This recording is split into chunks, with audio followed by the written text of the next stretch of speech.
I was about to move, to approach him, when Jason suddenly turned and stormed back towards the mansion. Panic surged through me, and I ducked back into the shadows, my heart pounding in my chest. I could hear his footsteps approaching, each one sending a jolt of fear through me. I wasn't ready to face him, not after what I had just seen, not with the questions burning in my mind. But before I could slip away, Jason rounded the corner and stopped dead in his tracks, his eyes locking onto mine. "Eve," he breathed, his voice low and dangerous. "What are you doing out here?" I made to answer, but what followed suit was stutter. He eyed me and merely brushed past me to walk right back into the house. The next few days after that night in the garden were a blur of tension and unspoken words. Jason and I avoided each other even more than before, but the atmosphere between us had shifted dramatically. The truce we had formed was shattered, replaced by an even thicker layer of tension that neither of us could break through. But the memory of that night haunted me. The way Jason had grabbed Leo, the fury in his eyes, it was unlike anything I had seen in him before. It was more than just anger, it was something deeper, something that unsettled me in ways I wasn't ready to confront. I tried to push it all to the back of my mind, but it was impossible. Every time I saw Jason, I was reminded of the raw intensity that had flashed in his eyes when he had confronted Leo. And it made me question everything I thought I knew about him. One evening, I was in the kitchen preparing a simple dinner when I heard Jason's footsteps behind me. I stiffened, but didn't turn around. I could feel his presence like a weight pressing down on me, making it hard to focus on the task at hand. "Eve," he said, his voice low and rough. I kept my back to him, pretending to be engrossed in slicing vegetables. "What is it?" He didn't answer right away, and the silence stretched out, thick with unspoken tension. Finally, he spoke again, his tone sharper this time. "You need to stay away from Leo Blackwood." I froze, the knife in my hand hovering above the cutting board. My pulse quickened, and I could feel the anger bubbling up inside me. "And why is that, Jason?" I asked, my voice carefully controlled. Afraid I might actually enjoy his company? His hand came down on the counter next to me, hard enough to make me jump. "This isn't a joke, Eve," he snapped. "He's dangerous." I turned to face him, meeting his gaze head-on. "Is that why you nearly choked him the other night? Because he's dangerous? Or was it something else?" Jason's jaw clenched, his eyes darkening with something I couldn't quite name. "He's interested in you, Eve," he said through gritted teeth. "And trust me, that's not a good thing." A cold knot formed in my stomach at his words, but I refused to let him see how much it affected me. "Interested in me?" I repeated, forcing a bitter laugh. "Why should that matter? This marriage is just a contract, remember? What do you care if Leo is interested in me?" Jason's expression hardened, and he took a step closer, his voice lowering to a dangerous whisper. "You think I don't care? You think I'd let him anywhere near you if I didn't?" My breath caught in my throat at the intensity in his voice. There was something almost possessive in his tone, something that sent a shiver down my spine. But I couldn't let myself believe it. Jason had made it clear from the start that this marriage was nothing more than a business arrangement. He didn't care about me, not really. Why do you care, Jason? I challenged, crossing my arms over my chest in a defensive gesture. You've made it perfectly clear that you hate me. So, why does it bother you so much if Leo is interested in me? He stared at me, his eyes blazing with an emotion I couldn't quite decipher. For a moment, I thought he was going to say something that would finally give me the answers I needed. But then he shook his head, stepping back as if he had been burned. It's not about hate, Eve, he said, his voice cold and distant. It's about keeping you safe. I wanted to push him, to demand that he explain what he meant, but the look in his eyes stopped me. There was a vulnerability there, a crack in his usually impenetrable facade, and it made me hesitate. Because as much as I wanted to fight him, to make him admit that there was something more between us, I was scared of what that admission might mean. Instead, I looked away, focusing on the vegetables still scattered on the counter. I can take care of myself, Jason, I muttered, my voice lacking the confidence I had hoped for. Jason let out a harsh laugh, and I could feel his frustration radiating off him. You really don't get it, do you? I whipped my head around to face him, my own frustration boiling over. Then explain it to me. Stop dancing around whatever it is you're trying to say, and just tell me the truth. He opened his mouth as if to speak, but then closed it again, his expression hardening once more. You wouldn't understand, he finally said, turning on his heel and leaving the kitchen without another word. I stood there, staring after him, my heart pounding with a mixture of anger and confusion. Why couldn't he just be honest with me? Why did he always have to hide behind this cold, distant facade? The rest of the evening passed in a haze of irritation. I couldn't stop thinking about Jason, about the way he had looked at me, the way his words had cut through me. And I hated that it bothered me so much. I hated that I cared. But as much as I tried to deny it, I couldn't shake the truth. I was starting to fall for him. The realization hit me like a punch to the gut, and I sank into one of the chairs at the kitchen table, burying my face in my hands. How could I let this happen? How could I let myself develop feelings for a man who clearly wanted nothing to do with me? I took a deep breath, trying to calm the storm of emotions raging inside me.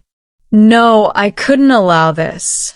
I couldn't let myself fall for Jason, not when he would just hurt me in the end.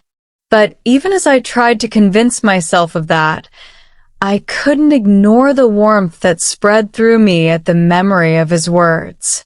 He cared about my safety, about keeping me away from Leo. That had to mean something, didn't it? The following days were filled with the same tension, the same push and pull that had come to define our interactions. Jason remained distant, his emotions locked behind a wall I couldn't break through. But there were moments, brief flashes of something more, when I caught him looking at me with an intensity that sent my heart racing. One evening, as I was heading to bed, I found him sitting in the living room, staring into the fireplace. The flames cast a warm glow over his features, softening the hard lines of his face. He looked almost vulnerable, lost in thought.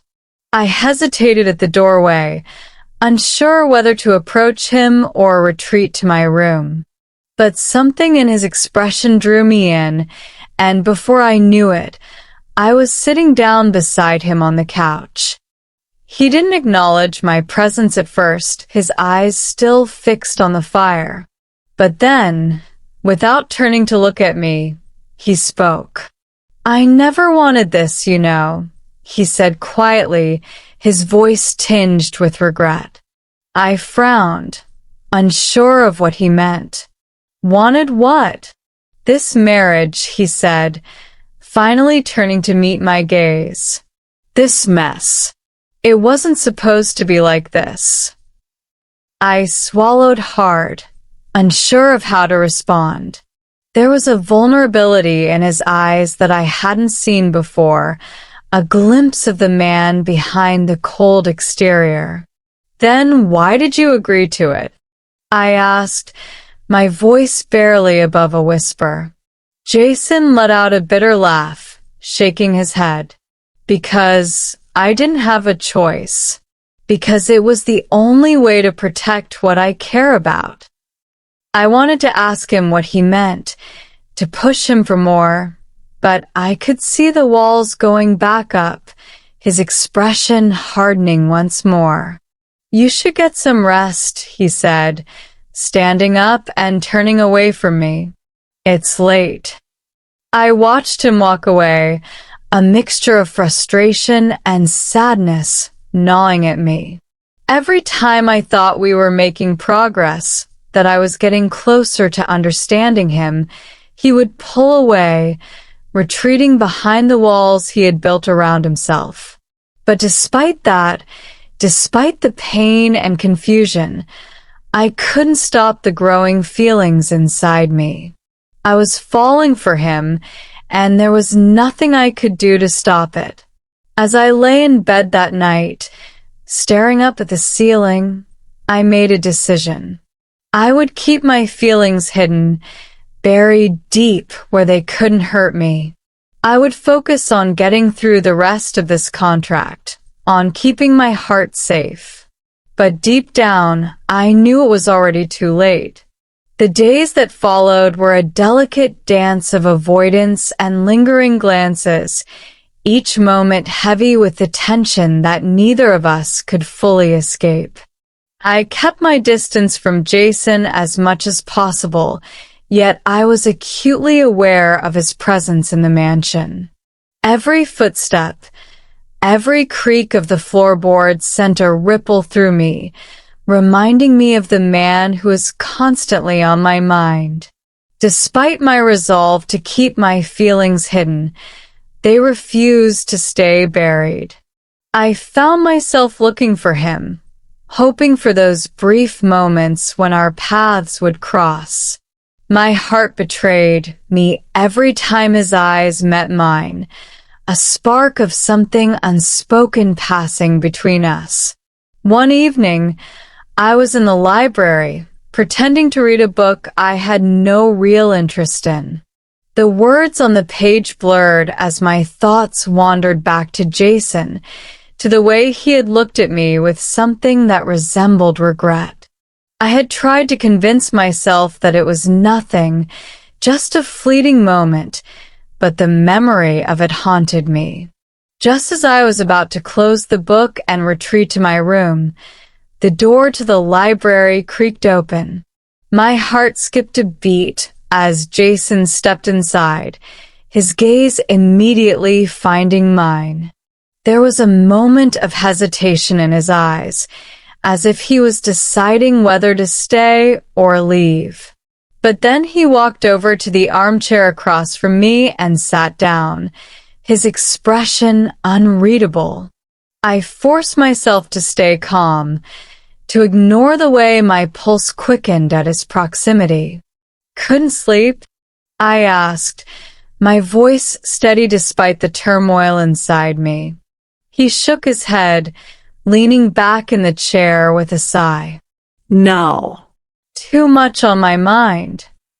There was something about the way he said it, a weariness in his tone that tugged at something deep inside me. I had seen glimpses of vulnerability in Jason before, but never like this. It was as if the weight of the world was pressing down on him, and for the first time, I felt a genuine urge to comfort him. But how could I, when I was still struggling with my own feelings? Do you want to talk about it? I offered, trying to keep my voice neutral, though the question was loaded with a hope I couldn't quite suppress. He glanced at me, a small, almost imperceptible smile playing on his lips. I'm not exactly known for sharing, am I? I returned his smile, though it was tinged with sadness. No, you're not. But maybe you should try it sometime. It might help. Jason looked away, his expression thoughtful. The silence between us stretched, filled with things neither of us dared to say. I could feel the walls he had built around himself, walls that I had tried and failed to breach. But in that moment, I realized that maybe I wasn't the only one trapped behind walls. Just when I thought he would brush off my offer and leave, he surprised me. Leo Blackwood, he said, his voice tight with barely restrained anger. He's dangerous, Eve. Not just because of his business, but because of what he wants. I swallowed hard, trying to keep my emotions in check. And what does he want? Jason's eyes locked onto mine, the intensity in his gaze sending a shiver down my spine. He wants you, Eve. He's made it clear that he's interested in you, and I know what that interest entails. My breath caught in my throat. So it was true. Leo's interest in me wasn't just casual. It was something more, something that had driven Jason to confront him in the garden that night. But why did it matter so much to him? Why did he care? And why does that bother you so much? I asked, my voice barely above a whisper. If this marriage is just a contract, why do you care if he's interested in me? Jason's jaw tightened, and for a moment, I thought he wouldn't answer. But then he leaned forward, his gaze burning into mine. Because it's not just about the contract, Eve. I won't let him use you, manipulate you like he does everyone else. You deserve better than that. His words hit me like a punch to the gut.